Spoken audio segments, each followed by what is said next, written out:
आरोग्याच्या शिबिराच्या बद्दल सांगताना शहाजी पाटील साहेबांनी सांगितलं की आपल्याला काही आजार निघाला आणि निघेल म्हणून आपण दवाखान्यात जात नाही, तर ते फार बरोबर आहे. आपल्याकडे जर आपण पाहिलं तर आपण प्रत्येक गोष्टीसाठी, कपडे घेण्यासाठी किंवा लग्नासाठी, सगळ्या गोष्टीसाठी पैसे जमवतो. आपल्याकडे आपल्या आरोग्यासाठी कुणी काही करत असेल असं फार कमी. आजही आपला सांगतो, आरोग्याचा विमा करणाऱ्या माणसाची संख्या 8% आहे. 92% लोक त्याचा विमा काढत नाहीत. त्याचबरोबर प्रत्येकाला असं वाटतं की आपण जन्मलो त्याच्यानंतर मृत्यू नाही, म्हणजे आपण अमृतच पिऊन आलो म्हणून आपल्या शरीराची काळजी घ्यावी, ते दाखवावं, त्याच्यावर उपाय करावे. हे जेव्हा शरीर फक्त आजार होतो तेव्हाच आपण दवाखान्यात जातो. जसं सुराणा साहेब म्हटले की तुम्ही 6 महिन्यात एकदा तपासून घ्या, आणि मला असं वाटतं फार कठीण नाहीये, आपण एकदा तपासून घ्यायला काही हरकत नाही. आणि म्हणून 6 महिन्यात एकदा जर वेळ काढला आणि आपलं शरीर तपासून घेतलं तर पुढे होणारे जे अपघात आहेत ते टळतात. आज जे तपासणी करणार आहे त्याच्यात ईसीजी काढणार आहे. ईसीजी मध्ये तुमचं हृदय कसं काम करतं हे समजणार आहे. पण ईसीजी का महत्वाचं आहे तुम्हाला सांगता. हे बघा, आपण 1947 ला जर गेलो तर तेव्हा हृदयरोगाच्या आजाराने 18% लोकांचा मृत्यू होतो. आणि आता 2025 मध्ये किती कमी व्हायला पाहिजे? खूप कमी व्हायला पाहिजे. स्वातंत्र्य मिळालं आपल्याला, पण आपण ते स्वातंत्र्य उलट घेतलं आहे. आता 42% लोक यांना तो आजार होतो आहे, हृदय विकाराचा आजार. का होतो आहे? आपल्या खाण्याच्या सवयी बदलल्या. आपण जंक फूड खायला सुरू केलं.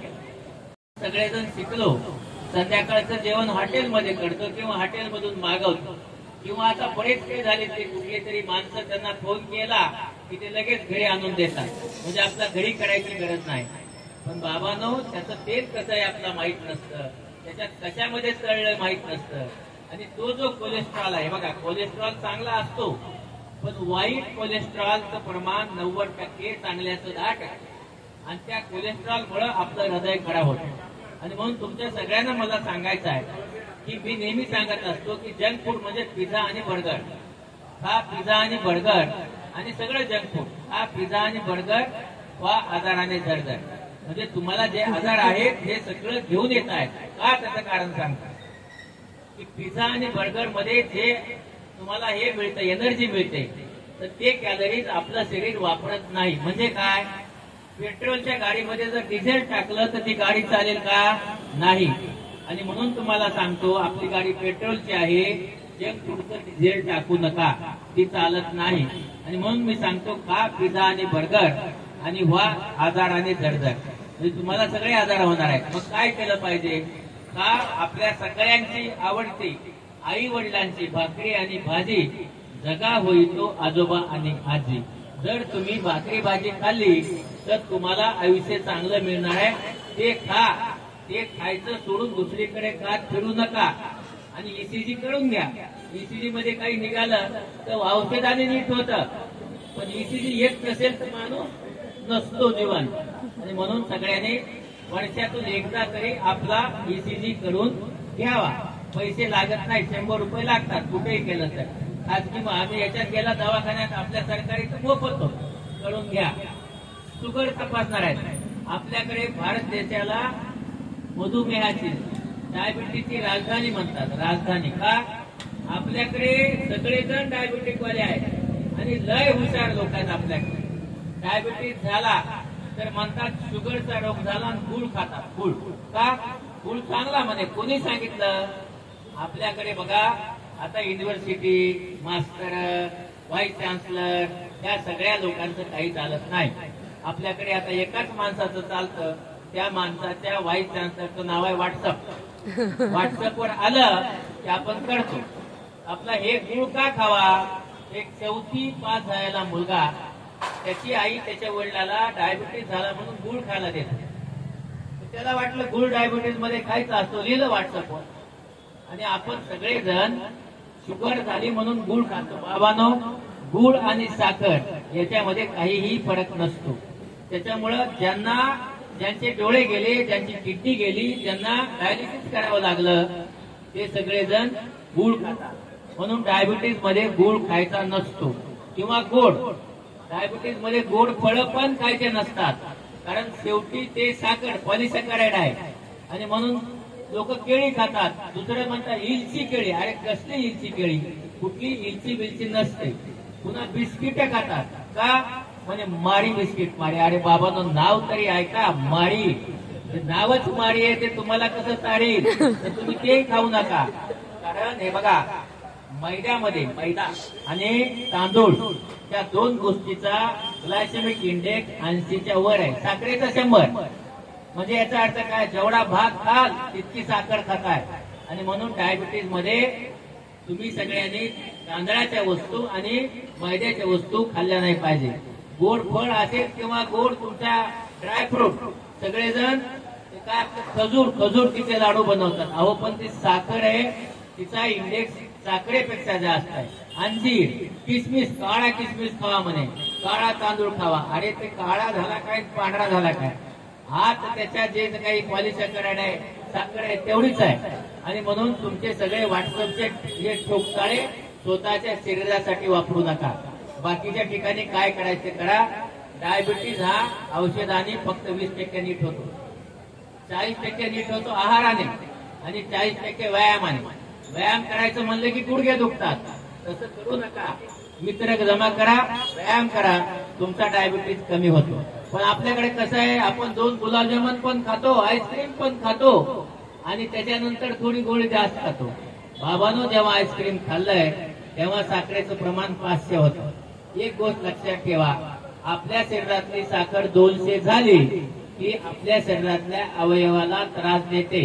कोणते कोणते अवयव? मेंदू, डोळा, हृदय आणि किडनी, हे अवयव खराब होतात.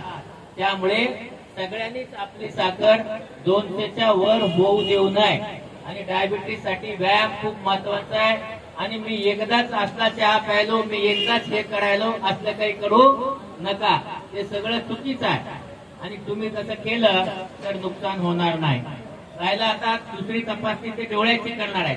आता मी डोळ्याचा डॉक्टर आहे, तुम्ही माझं ऐकणार नाहीत, बरोबर आहे, 100% ऐकणार नाहीत. पण मी त्याच्यातला डॉक्टर आहे म्हणून सांगतो, आपले डोळे आपण सगळेजण सध्या वाटोळ करत आहोत. आणि वाटोळ करायचं कारण आहे मोबाईल. तुम्ही माझं नक्की ऐकणार नाहीत, पण तरी तुम्हाला सांगतो, मोबाईल वापरल्यामुळे डोळ्याचे नंबर 20च्या वर जात आहेत, -20. त्याच्यानंतर मुलांची जी हुशारी आहे, ती मुलांची हुशारी कमी होत चालली आहे. आणि म्हणून जे आपले मोबाईल आहेत त्याच्यामध्ये आपण जे वापरतो ब्ल्यू लाईट, तो आपल्या डोळ्यात जाऊन डोळे कोरडे करतो, डोळ्याचे नंबर वाढवतो. आणि याच्यामध्ये 1.6 रेडिओ फ्रिक्वेन्सी वापरली आहे. आणि म्हणून जेव्हा आपल्या कानाला लावतो तेव्हा आपला कान दुखतो, तरी आपण ऐकतो. मेंदूचे कॅन्सर 5% वाढले आहेत या मोबाईलमुळे. म्हणून मोबाईलच्या ज्या वेव्ह आहेत ते 16 ते 18 इंच असतात. म्हणून आपल्या शरीराच्या 16 इंच लांब मोबाईल ठेवा. बोलायचं असेल तर स्पीकरवर बोला. आपण का बोलत नाही, कारण आपल्याला चोरून बोलायचं असतं, म्हणजे नवऱ्याला बायकोला चोरून आणि बायकोला नवऱ्याला चोरून. तसं न करता स्पीकरवर बोला किंवा ब्लूटूथ लावा. कानाला फोन लावून बोलू नका. चार्ज करत असताना झोपाच्या ठिकाणी चार्ज करू नका. आणि त्याचा स्क्रीन टाइम 1 ते 6 वर्षापर्यंतच्या मुलाला मोबाईल अजिबात देऊ नका. का? मुलगा हट्टी होतो, मुलगा रडतो, आणि मुलाची हुशारी कमी होत चाललेली आहे.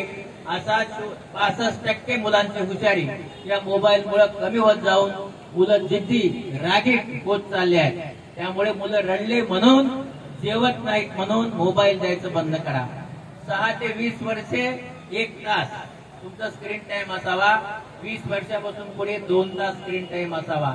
याच्यापेक्षा जास्त मोबाईल वापरल्याने आपले डोळे, आपली मान, आपलं हृदय, आपल्या शरीरातले सगळे सांधे आणि कॅन्सर या सगळ्या गोष्टी होत आहेत.